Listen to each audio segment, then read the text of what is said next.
नमस्कार, मैं वर्षा परगट आप सभी का स्वागत करती हूं हमारे इस चैनल में कनेक्ट स्ट्रेट में। दोस्तों 3-4 दिनों से लगातार एक ही बात न्यूज चैनल्स पे आती है, वो है अतीक अहमद और उसका भाई, उनका जो मर्डर हुआ है उसके बारे में चर्चा हो रही है, डिस्कशन हो रहा है, डिबेट हो रहा है, सब कुछ हो रहा है न्यूज चैनल्स पे। और दूसरी बात ये है कि ये जो डिस्कशन का जो एक कोर जो रहता है वो ये है कि योगी सरकार जो है वो विफल हुई है क्योंकि कस्टडी में मर्डर हुआ है, पुलिस कस्टडी में मर्डर हुआ है। हम सबको पता है, ये पुलिस थी, मीडिया रिपोर्टर सब थे और रिपोर्टर बनकर ही आए थे जिन्होंने हत्या की है। तो इतनी बड़ी चूक कैसे हुई, ये सबका सवाल है। चूक तो हुई है, सब मानते हैं और इन्वेस्टिगेशन स्टार्ट हो चुका है। अब बात करते हैं कि इस घटना को जो है वो एक दूसरा एंगल कैसे दिया विपक्ष ने और सर्वसामान्य लोग उसके बारे में क्या सोचते हैं। उत्तर प्रदेश के जनता को इस माफिया ने, उसके गैंग ने किस तरह से सताया, किस तरह से डराया, कितने सारे लोगों को धमकाया होगा, कितने सारे लोगों की हत्या हुई है, ये सब न्यूज में आया है, बात हुई है, सबको पता है। तो उत्तर प्रदेश की जनता के मन में क्या होगा ये हम समझ सकते हैं। लेकिन उत्तर प्रदेश के बाहर की अगर बात करेंगे तो भी लोग इसके बारे में चर्चा करते हुए ये बोल रहे हैं कि अब शांति का माहौल रहेगा। जहां पर भी इस माफिया का राज चल रहा था वहां पे अब शांति हो गई होगी। ये बात मैं इसलिए कह रही हूं क्योंकि जब ये घटना हुई और मैं बाहर गई थी, सब्जी लेने की बात है, सब्जी ले रही थी तो 2-4 लोग वहां खड़े थे और उनके मुंह से ये बात मैंने सुनी। वो लोग बात कर रहे थे कि योगी जी का मॉडल सब तरफ चलना चाहिए एक्सेट्रा। और मैंने उनको पूछा कि इस घटना के बारे में वो क्या सोच रहे हैं, तो ये बात उभर कर सामने आई उनके साथ बात करते हुए कि माफिया का अंत हो गया, मतलब अब शांति। और सरप्राइजिंगली वो लोग भी उत्तर प्रदेश से ही बिलोंग करते हैं, तो उनको मालूम था सब कुछ कि कैसा इस आदमी का आतंक रहा होगा। अब बात करते हैं राजनेताओं की, पर्टिकुलरली विपक्ष ने अभी इसको अलग एंगल ये दिया है, धर्म के नाम पर देखना शुरू कर दिया। इतना ही नहीं, अब अतीक अहमद को पूर्व सांसद करके अतीक जी करके बुलाया गया है। एक माफिया जो लोगों की हत्या करता था, किडनैप करता था, अब अतीक जी बोल रहे हैं विपक्ष के कुछ नेता।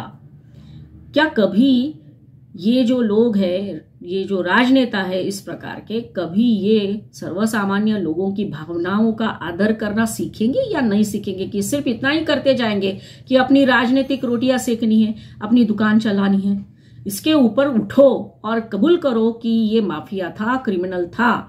लेकिन वो बात वो एक्सेप्ट नहीं कर रहे, वो ये बोल रहे पूर्व सांसद की हत्या हो गई और पर्टिकुलरली धर्म भी उसको जोड़ा गया। जब देश के लोग, कुछ लोग इस तरह से बात करेंगे तो इसका फायदा देश के दुश्मन भी उठाते हैं। और हमारे देश के दुश्मन बाहर भी है और अंदर भी कुछ लोग हैं ही, और वो कितनी बार साबित हो चुका है। अब ये घटना जो है वो अंतर्राष्ट्रीय मीडिया में किस तरह से छपी गई है, वो इसलिए छपी गई है क्योंकि ये लोग जो है उसको इस तरह से बोल रहे हैं। तो अतीक अहमद की घटना को इस तरह से इंटरनेशनल न्यूज में लिखा गया है। पहली बात जो है, former MP and his brother shot dead on live TV in India, एक पहली हेडलाइन। दूसरी जो हेडलाइन है, India ex lawmaker brother shot dead on live India. तीसरी हेडलाइन है, ex MP Atiq Ahmed brother shot dead on live TV in India. कहीं पे भी ये नहीं आया है हेडलाइन में वो माफिया डॉन क्रिमिनल था, एक्स एमपी करके आ रहा है। तो ऐसा क्यों हुआ? क्योंकि हमारे यहाँ के कुछ लोग इस तरह से बोलना शुरू हुए और उसका रिफ्लेक्शन अंतरराष्ट्रीय मीडिया में इस तरह से आ गया। अब मारा गया, जिस तरह से उसकी लाइफ रही है उसका अंत उसी तरह से हुआ। बोला जाता है if you live with gun you have to die with gun, और वो हो गया। तो ये एक बात। और दूसरी बात, ये बहुत इंपॉर्टेंट बात मैं बोल रही हूं कि अंतर्राष्ट्रीय स्तर पर भारत की बदनामी करने का काम कई सालों से चल रहा है। तो एक ही घटना को अलग अलग एंगल से अंतर्राष्ट्रीय न्यूज चैनल्स हो या अखबार हो, वो किस तरह से लिखते हैं उसको मैं आपके सामने रखती हूँ। पहला एग्जाम्पल देना चाहती हूँ। कुछ दिनों पहले जब सुधीर सूरी जो है उनकी हत्या हुई थी पंजाब में, बीबीसी न्यूज ने किस तरह से हेडलाइन दी थी, Sudhir Suri radical Hindu leader shot dead in Amritsar. यहां उन्होंने धर्म डाल दिया, रैडिकल हिंदू लीडर, ये घटना इस तरह से। और वो अतीक अहमद की जो घटना है उसको देखो किस तरह से बीबीसी ने छापा है। Atiq Ahmed, former Indian MP and his brother shot dead live on TV. यहाँ पे ना माफिया, न क्रिमिनल, न डॉन, कुछ नहीं, फॉर्मर एमपी। ये क्यों? डिस्क्रिमिनेशन। फिर आज की बात नहीं है, ये पहले से ये लोग करते आ रहे हैं।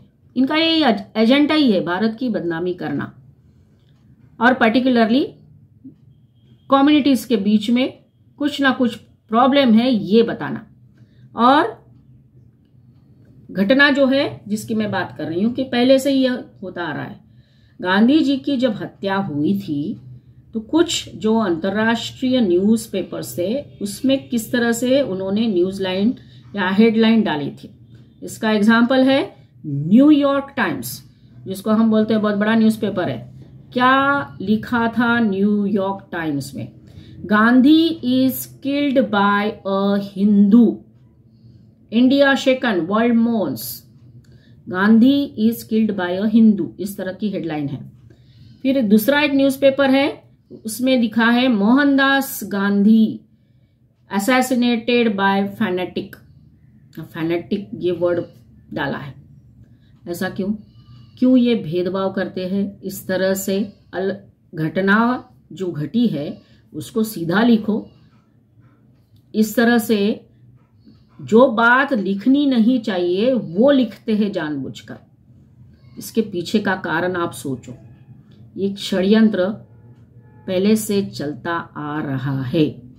एक ही एजेंडा है, भारत को बदनाम करो। और ये एजेंडा आज भी चल रहा है, जिसको कुछ लोग भारत के सपोर्ट करते हैं। तो जो मुझे बताना था वो मैंने बता दिया। आज की बात इतनी ही। मुझे आशा है कि आज का ये वीडियो आपको पसंद आया होगा। अच्छा लगा हो तो जरूर लाइक करिए, शेयर करिए। जिन्होंने मेरा चैनल अभी भी सब्सक्राइब नहीं किया है तो जरूर सब्सक्राइब कर लीजिए। अगले टॉपिक में फिर मिलेंगे, तब तक के लिए धन्यवाद।